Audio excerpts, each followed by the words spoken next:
August is over and it's time for my reading wrap up. I read 5 books in August and DNF'd one of them. So we'll be talking about 6 books in total. Instead of talking about them in the order that I read them, I'm going to be sharing from worst to best. This month was a pretty mixed bag with the DNF. One book I didn't really like at all, a couple that I enjoyed but weren't great, and a couple 5-star reads. So August had a wide range. First was The Nightingale by Kristen Hanna, and this is the one that I DNF'd, unfortunately. I DNF'd this a little over 100 pages into the book, so at 19% into it. I have heard so many good things about this book. I know so many people love it. There's so much hype around it. They're making it into a movie, and I just did not feel any of that. This is a historical fiction. It's set during World War II, so it's surrounding the events that happened with the Holocaust. Obviously, that alone is very emotional, but I didn't feel that while reading this book. The way it was written just felt so slow to me, which I was surprised by because there's a lot going on at that point in history. It makes me tempted to say I didn't like this because I just don't love historical fiction in general. But that's not true. There have been historical fiction books that I've loved. This just felt so slow. The descriptions were so long, and I feel like she was very in-depth describing things that just did not matter. And even after reading 100 pages of this, I feel like we didn't really get into the meat of the story. It is a long book. It is almost 600 pages. I just don't think it needed to be that long, and probably would have been more impactful if it were shortened. I'm sure the emotions would have been heightened as we got more into the book, but after putting so much time into it and still just not connecting with the story, I just wanted to move on.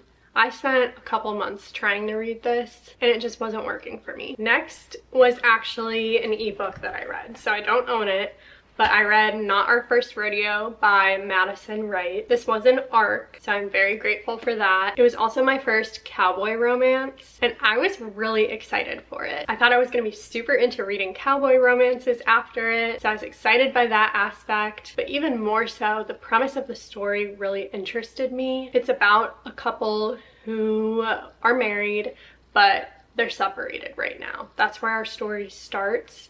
And that's because they're going through a lot of grief after having a miscarriage, which is something that I personally have gone through. So I knew I would be able to really relate to the grief. Obviously, coped in different ways, but I was curious to see how that would play out for this couple. The story does then have an accidental pregnancy trope and kind of a second chance romance as she gets back together with her husband. Basically, I thought the story had the potential to be incredibly moving, incredibly emotional. We could have really dove into the character's grief. It was dual perspective, so there was a lot of opportunity for that in what the story was about and how it was set up, but I just really did not like the writing.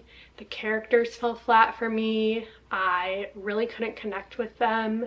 I didn't feel much emotion while reading it. I feel like we really skipped over a lot of the grief and just went straight into the characters getting back together. Instead of diving more into those complex emotions, it was more a story about miscommunication, and I didn't love that. It was also really a story about anxiety, which also could be emotional, but our main character, Elsie, really pushed her husband away because she was having panic attacks. She was really anxious, and instead of leaning on her husband, talking to him, or even allowing him to experience his own grief after what they had been through, she just pushed him away. But even if I don't agree with the character's decisions, I can get past that. But the way it was written, I just was not connecting. So unfortunately, this was a 2-star read for me, which after my DNF was my lowest rating of the month. I've never rated something 1 star. I think that would be a DNF for me instead, but this story did just kind of feel like it was dragging. I wanted to enjoy it and I just didn't. I was never able to feel immersed in the story, which really surprised me considering I've gone through something similar, at least regarding the grief aspect. So I thought I would really connect with the characters, but yeah, honestly it was just the way it was written. There was a lot of telling rather than showing, a lot of being overly descriptive, especially between lines of dialogue, so I would kind of lose track of the conversation, found it hard to follow, found it hard to really be engaged in the story. I did enjoy the chapters from her husband's point of view a bit more, but really that was all that kept me going through the story. The rest of the books in August I did enjoy. So next is The Testing. This one is a sci-fi thriller dystopian young adult novel. I rated this one 3.5 stars, which for me basically means good but not great. I've been reading a lot of long books lately, a lot of fantasy with a lot of world building, more complex writing, which I really enjoy. But I was just craving a quicker read, and this did it for me. This was a quick, easy read. That's what a lot of young adult books are, and that's exactly what I was looking for. So I enjoyed this a lot while reading it. Was it a great book? Not necessarily, but was it good? Yeah. I would describe this as a mix of The Hunger Games and The Maze Runner, both of which I really enjoyed. With that being said, it's not really a completely original concept. It does do its own thing. It is interesting. It has its own take, but there are a lot of elements from other young adult dystopian novels, which is fine. It had its own spin, but the main thing I couldn't get past is I did not like the romance in this book at all. And honestly, I think it showed some inconsistencies in our main character. Basically, The Testing is what a lot of kids are excited to get into. It's kind of the next step after high school before they go to university, which only a select few are chosen for. You have to make it through this testing. It's the best students who are selected, but it's essentially a series of deadly trials, and this is a book about survival. And our main character, Sia, is skeptical of these trials. She's very observant. She's not quick to trust what's going on in these tests. She's careful, but then at the same time, she's overly trusting with certain people. She's quick to trust the love interest, and I just did not think that fit her character well, considering who she is and how she handles things and other aspects of the book. That felt inconsistent to me. So I could never really find the love story in this believable, and I was just surprised that she trusted so easily in certain circumstances. But this was an entertaining read. I did enjoy the dystopian aspect of it. I have kept thinking about this book after reading it, so I will be continuing the series. It is a trilogy, so there are 2 other books. This was only about 300 pages, so quick read, entertaining, I enjoyed it. Next up, One Golden Summer by Carly Fortune. This was another 3.5 star read for me. Good, I had a nice time, but not great in my opinion. This is another book that has gotten a lot of hype. I feel like this was one of the must reads for this summer. I am glad I read it. I did enjoy it. Carly Fortune writes scenery very nicely. It's set at a lake house, so it really is the perfect vibes for a summer read. But the romance in this, I didn't love. It is a friends with benefits romance, so every time I thought they were going to talk about their feelings, it turned more just physical instead. I really liked them as friends. I thought they were really sweet to each other. But as a relationship, I wasn't as into it. I think I'm just not as much a fan of the friends with benefits dynamic in a relationship. I really did think they were cute as friends though. Another big thing for me was there wasn't much going on plot-wise. They are doing a summer bucket list, and the book does count down to the end of summer. At the beginning of each chapter, it has how many days are left until summer ends. But our main 2 characters live in the same city, so even once summer is over, we know they'll still easily be able to see each other. So there wasn't much tension in that aspect. I feel like it was trying to build anticipation and kind of a sense of urgency for the romance to move along, but that didn't really do it for me. This was funny though. There were a lot of sweet moments. I read Every Summer After before this, and a lot of those characters reappear in this book. So that was cool to see them making cameos in here. But yeah, it was a nice time. I just don't think it lived up to the hype for me personally. especially after reading Every Summer After. I really enjoyed that one, so I went into this one with pretty high expectations. We are down to our last 2 books of August. Next is Rose and Chains by Julie Soto. This is a dark romance, fantasy, romantasy book. This is an adaptation of Julie Soto's fanfiction, The Auction, which is a Harry Potter, Draco, Hermione romance. I honestly loved it. There are a lot of those coming out recently, I feel like. Alchemized is coming out in September, which is an adaptation of Manacled, which is also a Hermione fanfic. There was also recently The Irresistible Urge to Fall for Your Enemy, which I have not read yet, but that's also based on Hermione fanfic. Then right now, Harry Potter and the Cursed Child is on Broadway in the US. Tom Felton is playing Malfoy in that, which is so cool. I really want to go see it. They're making the new Harry Potter TV show right now. They just started filming that this summer. And then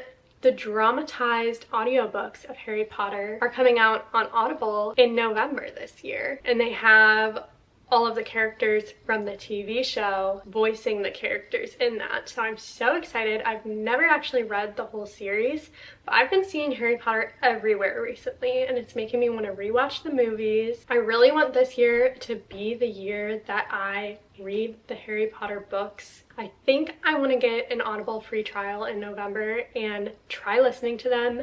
Maybe do a tandem read where I'm listening to the audiobook while reading the actual books. I have them all right here.